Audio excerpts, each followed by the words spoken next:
அனைவருக்கும் மாலை வணக்கம். நான் டாக்டர் சேகர், விபத்து மற்றும் சிகிச்சை நிபுணர், ஏவிகே மருத்துவமனை, தொண்டி, ராமநாதபுரம் மாவட்டம். இன்றைக்கி எதை பற்றி பார்க்க போகிறோன்னா, பாம்பு கடி நடந்தால் என்ன பண்ணுறது, நம்ம எல்லாத்துக்கும் பயப்படணுமாங்கிறத பற்றி தான் இன்றைக்கி நான் சொல்ல போகிறேன். பாம்பு கடித்தா என்ன பண்ணுறது, பாம்பு கடித்தா எல்லாமே பாம்புகள் விஷத்தன்மை உள்ளதா, இல்லை அடுத்து பாம்பு கடித்ததுக்கப்புறம் நெக்ஸ்ட்டு ஸ்டெப்பு எந்த அறிகுறிகள், அதை பொறுத்து நம்ம எந்த மாதிரி வைத்தியம் பார்த்துக்கிறது, இதை பற்றி தான் இன்றைக்கி இந்த வீடியோவில் நான் சொல்ல போகிறேன். பாம்பு கடி நம்முடைய இந்தியாவில் வருடத்துக்கு 50,000 மக்கள் மனிதர்கள் பாம்பு கடினால் இறந்து போகிறாங்க. ஸோ இப்போ பாம்புகளில் இப்போ 100 பேருக்கு கடிக்குதுன்னா அது 70 பேர்கிட்ட அது பாய்சனஸ்லாம் இல்லை, தன்மை இல்லாத பாம்புகள் தான் அது கடிக்கும். பேலன்ஸ் 30 பேருக்கு மட்டும்தான் அது ஒரு பாம்பு தன்மை, விஷத்தன்மை உள்ளதாக இருக்கின்றது. ஸோ அதனால் கடிக்கிறது எல்லாமே விஷத்தன்மை உள்ள பாம்புகளாம் கேட்டால் இல்லை, கிடையாது.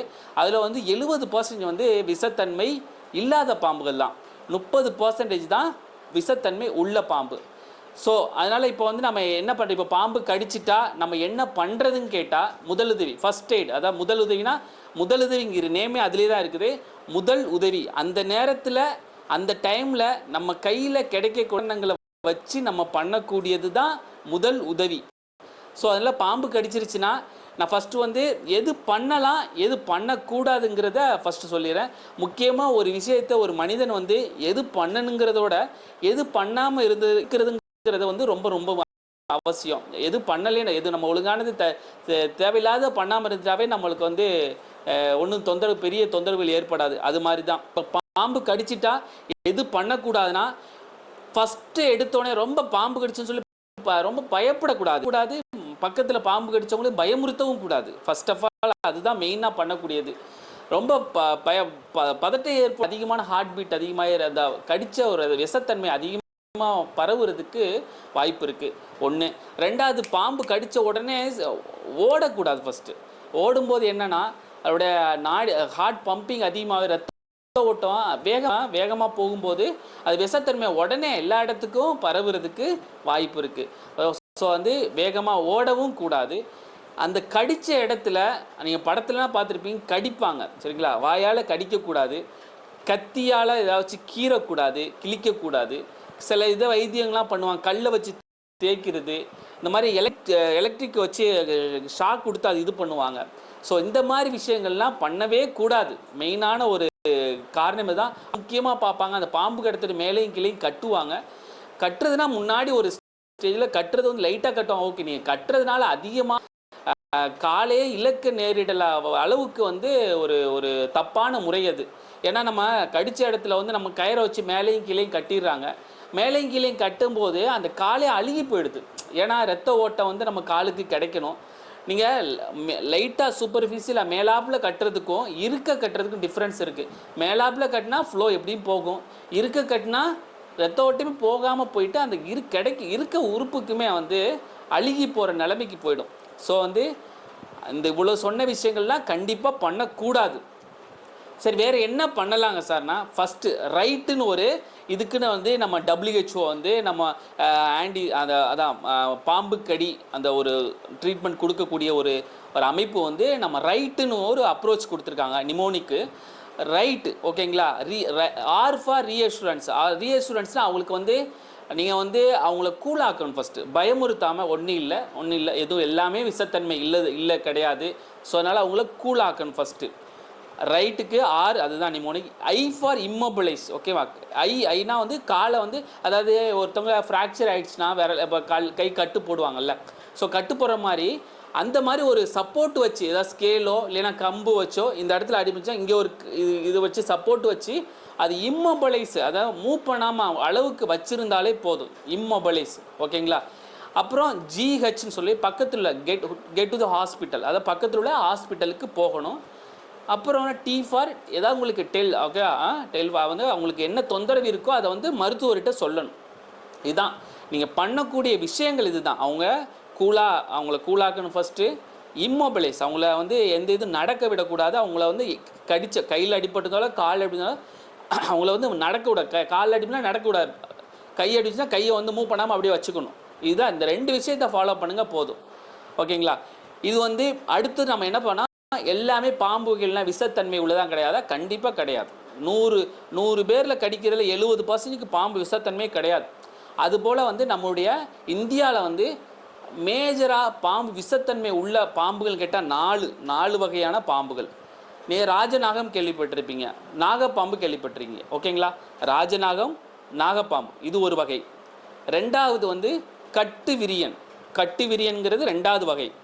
3வது வகை கண்ணாடி விரியன், இது 3வது வகை. 4வது வகை சுருட்டு விரியன். ஓகேவா? 4 வகையான பாம்பு தான் விஷத்தன்மை உள்ளது. ஓகேங்களா? விஷத்தன்மை உள்ளது வந்து ஒவ்வொன்றையும் அதோட அமைப்பு வச்சு நம்ம கிராமத்தில் சொல்லவே தேவையில்லை. நம்ம கிராமத்தில் பார்த்த உடனே கண்டுபிடிச்சிருவாங்க. ஓகேவா?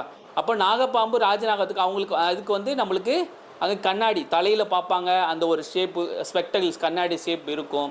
அதை வச்சு ராஜநாகம் படம் வச்சு இது பண்ணி அதை வச்சு நாம் நாகப்பாம்புன்னு சொல்லிடுவாங்க. கட்டு விரியன்கிறது பேண்டு. ஓகேங்களா? ஒரு பேண்டு மாதிரி இருக்கும். பேண்டுனா ஒரு அது மேலே ஒரு கோடு மாதிரி இருக்கும். ஓகேங்களா? ஒரு கோடு மாதிரி அது உடம்புல கோடாக இருக்கும். பட்டை அடித்த மாதிரி பட்டையாக இருக்கும். இது கட்டு விரியன். ஓகேவா? கண்ணாடி விரியன்கிறது ஒரு ரவுண்டாக ஒரு கண்ணாடி ஷேப்பில் இருக்கக்கூடிய ஒரு ரவுண்டாக உடம்பு ஃபுல்லாக ரவுண்டாக இருக்கும். சரியா? சுருட்டு விரியனும் அதே மாதிரி தான் இருக்கும். பட் மோஸ்ட் காமன் நம்ம ஏரியாவில் அது கிடையாது. சரியா? ஓகேவா? இந்த 4 வகையான பாம்புகள் தான் நம்ம சவுத் இந்தியாவில் அதிகமாக இருக்கக்கூடிய விஷத்தன்மையுள்ள ஒரு பாம்பு வகைகள். அதோட தன்மை அதோட அமைப்பு வந்து எப்படி இருக்குங்கிறத சொல்லிட்டேன். இதில் வந்து இந்த பாம்பு கடித்தா எந்த மாதிரி தீவிரத்தன்மை எதை பாதிக்குங்கிறத சொல்கிறேன். இப்போ நாகப்பாம்புங்கிறது வந்து கட்டு விரியன்கிறது நரம்பியல் மண்டலத்தை பாதிக்கும். அதுதான் ரொம்ப முக்கியமானது. நாகப்பாம்பு, கட்டு விரியன் இது வந்து நரம்பியல் மண்டலத்தை பாதிக்கும். நரம்பியல் மண்டலத்தை பாதித்தா என்ன ஆகுனா, அவங்களுக்கு நீங்கள் கேள்விப்பட்டிருப்பீங்க, அப்போ பாம்பு கடிச்சோன்னா தூங்குறாங்க. அது தூக்கம் கிடையாது. நரம்பியல் மண்டலத்தை பாதிக்கப்படுறதுனால நரம்புகள் எல்லாம் தளர்ச்சி அடைஞ்சிருது. அதனால கண்ணோட ஆஃப்தால்மோப்ளிஜியான்னு சொல்லுவோம், டோசிஸ் சொல்லுவோம். கண்ணு வந்து கீழே அப்படியே இருக்கும். அதோட நல்ல அந்த மசில் வந்து நரம்பு வந்து பாதித்ததுனால அது வந்து விரிஞ்சிருக்கக்கூடியது வந்து சுருங்குது. ஸோ அந்த சுருக்கம் இப்படி பண்ணுறது வந்து அவளுக்கு தூங்குற மாதிரி அதுதான் மக்கள் வந்து தெளிவாக சொல்லுவாங்க, தூங்கவிடாதீங்கன்னா அதோட சிவியாரிட்டி தன்மை ஜாஸ்தியாகுது. அது அந்த காலத்துலேயே அந்த மாதிரி ஒரு அமைப்பில் நினச்சிக்கிட்டு இருக்காங்க. அது தூங்குறது கிடையாது, அதோட அந்த பாம்பு கடிச்சதுனால வர பக்க விளைவுகளை தான் அந்த மாதிரி சொல்கிறாங்க. ஓகேவா? ஸோ அதனால 1. 2வது வந்து மூச்சு விடுறதுக்கு சிரமமாக இருக்கும். 3வது சாப்பாடு தண்ணி முழுங்குறதுக்கு ரொம்ப தொண்டை அடைச்ச மாதிரி இருக்கும், சிரமமாக இருக்கும். கழுத்தை தூக்க முடியாது. இந்த மாதிரி அதே மாதிரி கை கால்னால் எதுவும் அடுத்து ஒரு சிவியாரிட்டி போகும்போது கை கால் எதுவுமே ஒரு கோமா ஸ்டேஜ் போன மாதிரி கை கால்லாம் மூவ் பண்ண முடியாது. ஃபுல்லாகவே நரம்புகள் மண்டலம்லாம் பாதித்து போயிட்டதுனால இந்த மூமெண்ட்லாம் பண்ண முடியாது. இது வந்து நரம்பியல் மண்டலத்தை பாதித்தால் இந்த மாதிரி தொந்தரவுகள் வரும். நரம்பியல் மண்டலத்தை பாதிக்கக்கூடிய என்னதுன்னு கேட்டிங்கன்னா இந்த நாகப்பாம்பு, கட்டு விரியன். கண்ணாடி விரியனில் கொஞ்சம் தன்மை வந்து பாதிக்கப்படும். ஆனால் கண்ணாடி விரியனில் மெயினாக வந்து ரத்தம் சார்ந்த பிரச்சனைகள் வரும், கிட்னி சார்ந்த பிரச்சனைகள் வரும். சரிங்களா? ஸோ அதனால் முக்கியமாக வந்து நரம்பு மண்டலத்தில் பாதிக்கக்கூடிய நாகப்பாம்பு, கட்டு விரியன். ஸோ ரொம்ப கவனமாக இருக்கணும். அதனால் ரொம்ப அசால்ட்டாக இருக்கக்கூடாது. ஓகேங்களா?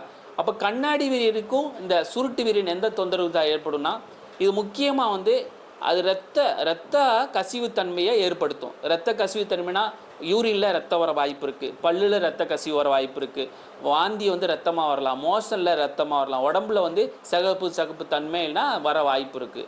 இந்த மாதிரி வர வாய்ப்பு. அப்போ இந்த கண்ணாடி விரியனுக்கும் இந்த சுருட்டு விரியனுக்கு என்னன்னா, கடித்த இடத்துல லோக்கல் ரியாக்ஷன் சொல்லுவோம். கடித்த இடத்துல சிகப்பு தன்மை வரும், வீக்கம் வரும், வலி எடுக்கும், நெறி கட்டிக்கிறோம். இந்த மாதிரி தன்மைகள்லாம் ஏற்பட வர வாய்ப்பு. நாகப்பாம்புலையும் இதே மாதிரி வர வாய்ப்பு இருக்குது. அதனால் வந்து முக்கியமாக கிட்னி பிரச்சனை வர வாய்ப்பு உள்ள பாம்புகள் கேட்டால் கண்ணாடி விரியன், சுருட்டு விரியன். முக்கியமாக கண்ணாடி விரியன். நரம்பு மண்டலத்தை பாதிக்கக்கூடிய பாம்புகள் கேட்டால் நம்ம நாகப்பாம்பு, கட்டு விரியன். இதுதான் முக்கியமாக நம்ம சவுத் இந்தியாவில் அதிகமாக விளைவுகள் ஏற்படுத்தக்கூடியது. விளைவுகள் வந்து இந்த மாதிரி ஒரு பக்க விளைவுகளாக தான் வரும். ஸோ நெக்ஸ்ட்டு இந்த பாம்பு கடிச்சிருச்சு, நம்ம நெக்ஸ்ட்டு என்ன பண்ணுறதுன்னா, முன்னாடி சொன்னது மாதிரி ரீஅசூரன்ஸ், அவன் பயப்படாமல் அடுத்து நெக்ஸ்ட் ஸ்டெப் ஹாஸ்பிட்டலுக்கு அழைச்சிட்டு போகணும். எவ்வளோக்கு இயர்லியாக நம்ம அழைச்சிட்டு போகிறோமோ அவ்வளோக்கு இயர்லியாக நம்ம வந்து அந்த அவங்க மனிதர்களை பாம்பு கடித்தவங்களை நம்மளுக்கு அவங்கள வந்து ஈஸியாக நம்ம குணப்படுத்த முடியும். ரொம்ப லேட்டாக போயிட்டாங்க. நம்ம கிராமத்தில் பண்ணக்கூடிய மிஸ்டேக்கே இதுதான்.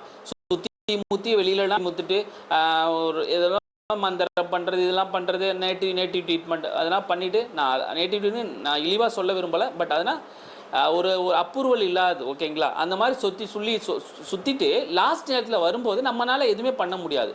அது வந்து ஒரு ரீச், அதை தாண்டிடும். அந்த பக்க விளைவுகளுக்கு அதிகமாக ஏற்பட அளவுக்கு தாண்டிடும். ஸோ நம்ம அந்த டைமில் என்ன பண்ண முடியும்? அதுக்கப்புறம் அந்த விளைவுகளுக்கு தான் நம்ம வந்து ட்ரீட்மெண்ட் பண்ண முடியும். அப்போ குறிப்பிட்ட நேரத்தில் வந்துட்டால் அந்த பாய்சன் உள்ளே போகிறதுக்கு முன்னாடி நம்ம அதுக்குன்னு நம்ம கவர்மெண்ட் இந்தியன் கவர்மெண்ட் வந்து. அனைவருக்கும் மாலை வணக்கம். நான் டாக்டர் ஷேக்